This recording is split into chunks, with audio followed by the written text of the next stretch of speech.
안녕하세요. 책 데이트 시간입니다. 이번에 소개해드릴 책은 그때그때 가볍게 산다라는 책입니다.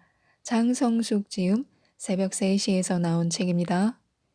이 책은 우리의 삶이 더 편안하고 행복해지고 안 되는 일에 집착하고 얽매여 에너지와 시간을 낭비하지 않도록 유쾌하고 명쾌하게 우리 인간의 마음을 풀어낸 책인데요. 몇 가지만 살펴보도록 하겠습니다. 불행하게 살 것이냐 아니면 행복하게 살 것이냐는 자신의 선택에 달려 있습니다. 알고는 있지만 실천하기가 쉽지 않은데요. 이 네 가지만 꼭 기억해 두시기 바랍니다. 1. 도망치지 않는다. 세상살이는 내 뜻대로 되지 않습니다. 예상치 못한 나쁜 상황들은 피하고 싶어도 피할 수 없습니다. 주례밭을 밟아가듯 위태로운 게 인생이기에 잘 사는 비결은 주어진 자신의 상황에서 도망치지 않고 받아들이는 능력을 키우는 데 있습니다. 2. 기대하지 않는다. 사람이나 일에 관해 기대를 하는 것 자체는 나쁘지 않습니다. 그러나 지나친 기대를 하면 실망감 또한 커지게 됩니다. 무엇에 대해서든 기대는 적당히 하거나 적게 해야 합니다. 그래야 어떤 일이 일어나더라도 실망하지 않을 수 있습니다. 3. 미워하지 않는다. 누군가를 미워하지 않는 것은 무엇보다 나를 위한 것입니다. 미움이 계속 쌓이다 보면 결국 나를 파괴할 뿐입니다. 누군가를 미워한다면 차라리 그 사람보다 행복해지고자 노력하는 것이 더 좋습니다. 그것이 도리어 통쾌한 승리가 될 것입니다. 4. 애쓰지 않는다. 산다는 건 사실 별것 아닙니다. 꽃이 피고 지듯 그렇게 왔다 가는 것일 따름입니다.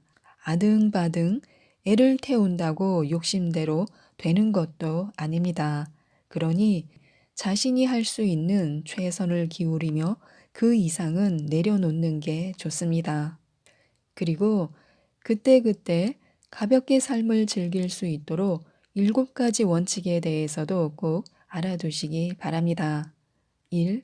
행복과 불행은 스스로 정한다. 2.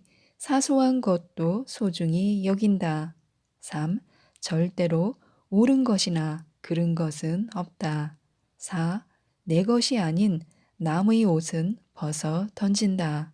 5. 덧없는 것들에 집착하지 않는다. 6. 상처를 없애려고 애쓰지 않는다. 7.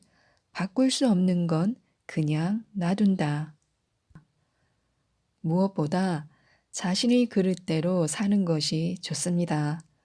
우리가 살아가는 현실은 온갖 것들이 난무하는 복잡하기 이를 데 없는 곳입니다. 뜻밖의 횡재를 만나기도 하고 무지막지한 일을 당하는 등 예측 안 되는 일들이 비일비재합니다.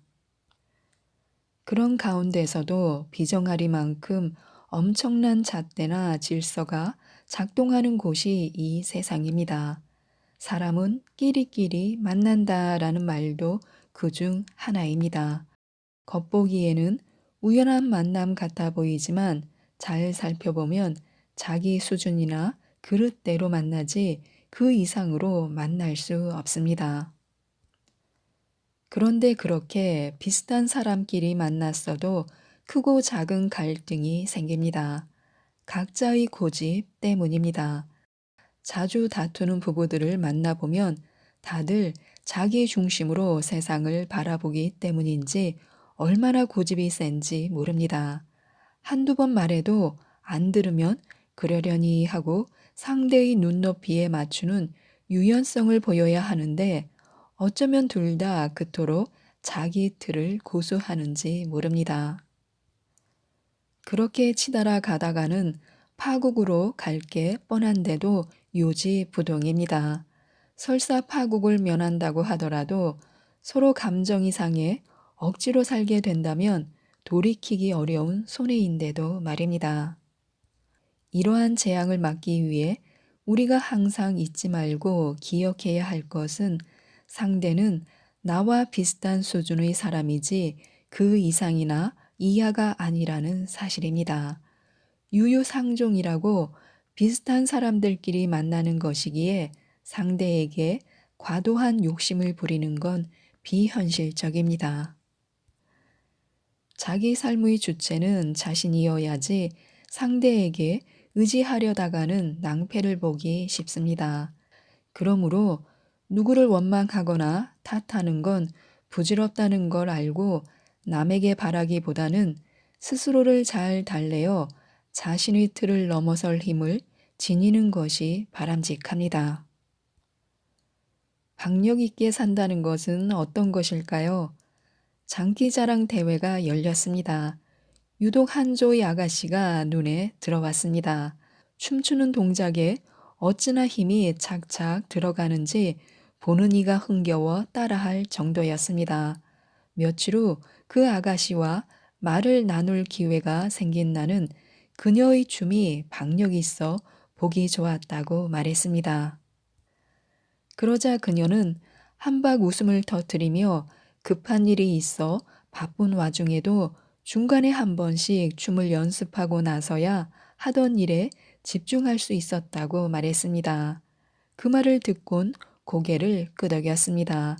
그렇게 춤을 좋아하니 공연에서도 그토록 힘을 착착 넣어가며 누구보다도 흥겹게 췄을 것입니다. 갑자기 나만 밋밋하게 살아왔나 싶어 멋쩍은 기분이 올라왔습니다. 신명나게 즐겼던 건 별로 없고 그저 꾸준하고 열심히나 살았지 싶었습니다. 좋아하는 게 없진 않았습니다. 산책하며 생각에 잠기는 것도 즐겼고 테니스 치는 것도 꽤 즐겼습니다. 또 마음속에 있는 것들을 글로 하나하나 풀어내는 것도 재밌어 하는 편이었습니다. 하지만 춤추던 그녀처럼 그렇게 신명날 정도로 열정을 갖고 흠뻑 젖어들었던 건 아니었습니다. 체력적으로 그다지 튼튼하지 못했던 나는 대신 꾸준한 것으로라도 뒤처지지 않으려 했던 게 아닐까 하고 돌이켜 보았습니다. 그러면서 열정이 부족해서 그런 줄은 모르고 무색무취가 기본이 아니냐며 그다지 튀지 않는 것을 선호했습니다. 사람들은 끼리끼리 모인다고 나와 비슷한 유형의 사람들은 나의 그러한 면을 강화해 주는 말을 하기도 했습니다. 그래서 나는 더욱 무난한 것에 역점을 뒀고 강렬한 끼를 발산하는 이들을 보면 굳이 저렇게 극성을 떨어야 하나 하고 의아해 하기도 했습니다. 나와는 다른 모습에서 이질감 내지는 두려움을 느꼈던 것인지도 모릅니다. 하지만 나이가 꽤 들은 지금에 와서는 나와 비슷한 사람을 보면 왠지 지루합니다. 화끈한 맛도 모르고 매사를 적당히 하는 안전제일주의자 같아 그다지 매력적으로 보이지 않습니다. 어차피 언젠가 떠날 세상이라면 좀 더 재미나게 살다 가야겠다는 생각입니다. 열정적으로 몰입할 수 있으면 더욱 좋고 누가 뭐라든 개의치 않고 자신을 충분히 발휘하며 살아보고 싶습니다. 우리는 자기다울 때 자유로워집니다. 다른 건 부족해도 배포, 즉 배짱이라도 지니면 그런 대로 한 세상 살아갈 수 있습니다. 우리를 괴롭히거나 초라하게 만드는 건 대체로 외부에서 오는 자극이 아닌 마음 안에 있는 불안이기 때문입니다. 내적으로 편안하면 외부적인 상황이 덜 따라줘도 상대적으로 이에 덜 휘둘리며 살 수 있습니다. 이렇게 기죽지 않고 배포를 가지고 살려면 무엇보다 자신감, 말 그대로 자기에 대한 믿음이 필요합니다. 그런데 과연 자기란 무엇이며 자기에 대한 믿음을 기르기 위해서는 어떻게 해야 할까요? 상담에서는 자기를 마음과 동일시합니다. 즉, 마음의 기본 요소인 감정이나 생각을 자기 자신이라고 여기는 것입니다. 그래서 자기에 대한 믿음을 기르기 위해서는 마음, 즉, 자신의 감정이나 생각을 언제 어디서든 솔직하게 말할 수 있어야 한다고 봅니다. 자기를 자유롭게 있는 그대로 당당하게 드러내는 과정을 통해 자신감이 자라난다고 보는 것입니다. 이렇게 자신을 자유롭게 드러내는 과정을 거치면서 자신감을 키우면 마침내는 배포가 커지고 더욱 자유로워집니다. 선순환을 이루는 것입니다. 그러고 보면 삶을 살아가는데 가장 기본이 되는 힘은 표현의 자유로움에서부터 비롯하는 것이지 싶습니다. 자신이 선택한 건 좋아해야 합니다. 인생을 살아가는 동안 우리는 무수히 많은 것을 선택해야 합니다. 이때 중시해야 할 건 선택 그 자체가 지닌 무게입니다. 물건이라도 한 번 산 이상 까탈을 부리지 않아야 하고 뭔가를 하기로 선택했으면 그것에 충실해야 하고 사람을 사귀었으면 그 사람에게 최선을 다해야 합니다. 그렇지 않고 자기가 선택해 놓고는 퇴퇴하며 내치거나 변덕을 부리면 신뢰할 수 없는 사람이 되고 맙니다. 선택에 대한 예의도 아닙니다. 불충실한 태도는 본인에게도 해가 됩니다. 여기서는 이곳이 아닌 저기를 바라보고 저기서는 저곳이 아닌 여기를 바라다 보면 맨날 아쉬워하다 말 뿐입니다. 사실 세상의 일이라는 게 다 거기서 거기입니다. 완전 무결한 100점짜리가 없듯이 꽝일 따름인 0점짜리도 없습니다. 어떤 것은 좋고 나쁨의 비율이 51대 49에 불과할지도 모릅니다. 그 어떠한 선택에도 완벽한 성공 혹은 완벽한 실패는 없다는 말입니다. 그러니 처음 고를 때 신중히 한 다음에는 자신의 선택에 책임을 질 줄 알아야 합니다. 어떤 결과가 나타나든 묵묵히 맞이하고 따르는 태도를 말합니다. 사람의 무게란 그런 책임지는 태도에서 나오지 다른 것에서 오는 게 아닙니다. 누가 억지로 그렇게 하도록 한 것도 아닌데 자기가 선택해 놓고 툴툴거려봐야 아무런 득도 안 됩니다. 어른에게도 어른이 필요합니다. 우리가 사람의 꼴을 갖추는 데는 반드시 어른의 보살핌이 있어야 한다고 봅니다. 자녀가 신체적으로 무럭무럭 자라나게 하는 데는 먹이고 입히는 게 필수이듯 정신적으로 균형 있게 성장하는 데는 어른의 지도가 필요하다는 것입니다. 특히 다음과 같은 예화는 이러한 생각을 견고하게 해줍니다. 내게 자신의 이야기를 들려준 사람은 괄괄한 성격의 남자였습니다. 농촌 출신이라는 그는 바닥에 세워둔 볕단이 줄어드는 것 같다는 일꾼의 말을 어느 날 들었습니다. 탈곡하기 전에 좀 더 마르라고 논 한가운데 세워둔 볕짐을 말하는 거였습니다. 그 말을 들었던 그는 집안에 뭔가 보탬이 됐으면 하는 마음에서 밤잠을 자지 않고 망을 봤습니다. 그렇게 지키고 있자니 칠흑같이 어둠이긴 했어도 뭔가 움직이는 물체가 보였습니다. 그래서 냅다 달려가 볕단을 지고 가는 사람을 잡으며 도둑놈이라고 소리쳤습니다. 그렇게 하면서 고등학생으로 한참 혈기왕성했던 그가 도둑을 후려치려는 순간 언제 나타났는지 아버지가 뒤에서 말씀하셨습니다. 야야, 사람을 그렇게 다루는 게 아니다. 아버지의 엄정한 말씀에 주춤하자 아버지가 나서서 그 사람에게 조용히 쓴소리를 하셨습니다. 연실 머리를 조아리는 그는 다름 아니라 같은 마을에 사는 농부였습니다. 며칠 뒤 그 농부는 보찜을 지고 식구들과 함께 마을을 떴습니다. 남의 농작물에 손을 댄 도둑놈으로서 더는 그곳에서 얼굴을 들고 살 수 없었기 때문이었습니다. 몇십 년이 흐르는 사이 아버지는 돌아가셨고 고등학생이던 그도 중년이 됐습니다.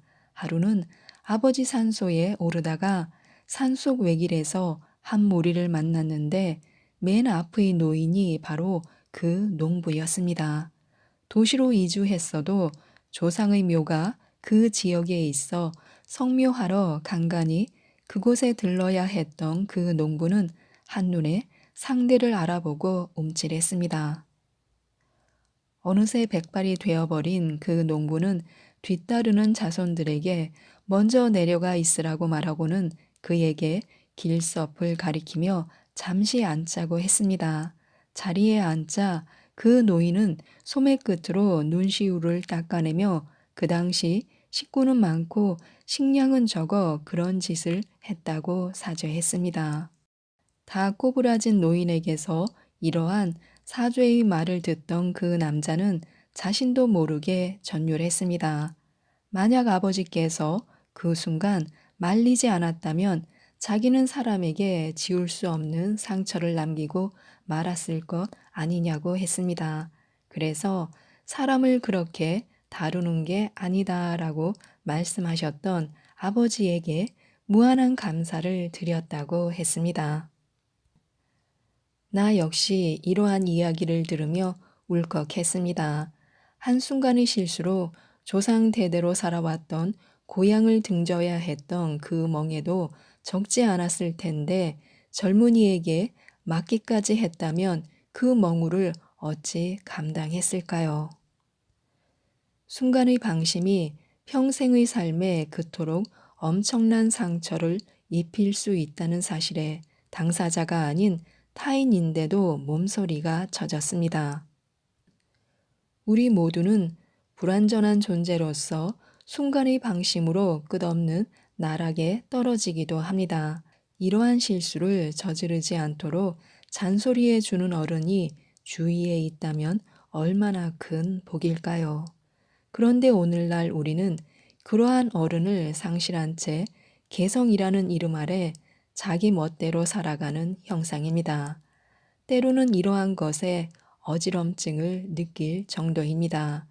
그래서인지 넘치면 좀 더 덜어내라고 일러주고 모자라면 좀 더 보태라고 일러주는 어른이 간혹 눈물 나게 그립습니다. 어른의 지도가 있어야 그나마 사람답게 살아갈 수 있는 꼴을 갖출 수 있지 않을까 해서입니다. 뜻대로 되지 않는 게 인생입니다. 아파트 단지에 도착해 엘리베이터를 기다릴 때였습니다. 자매로 보이는 소녀들이 후다닥 달려와 내 곁에 섰습니다. 그들도 나를 쳐다보다가 귓속말로 속닥거리며 깔깔댔습니다. 곧이어 다 함께 엘리베이터를 탔는데 잠시 후 동생이 용기를 내듯 내게 말했습니다. 저기 마스크를 거꾸로 썼어요.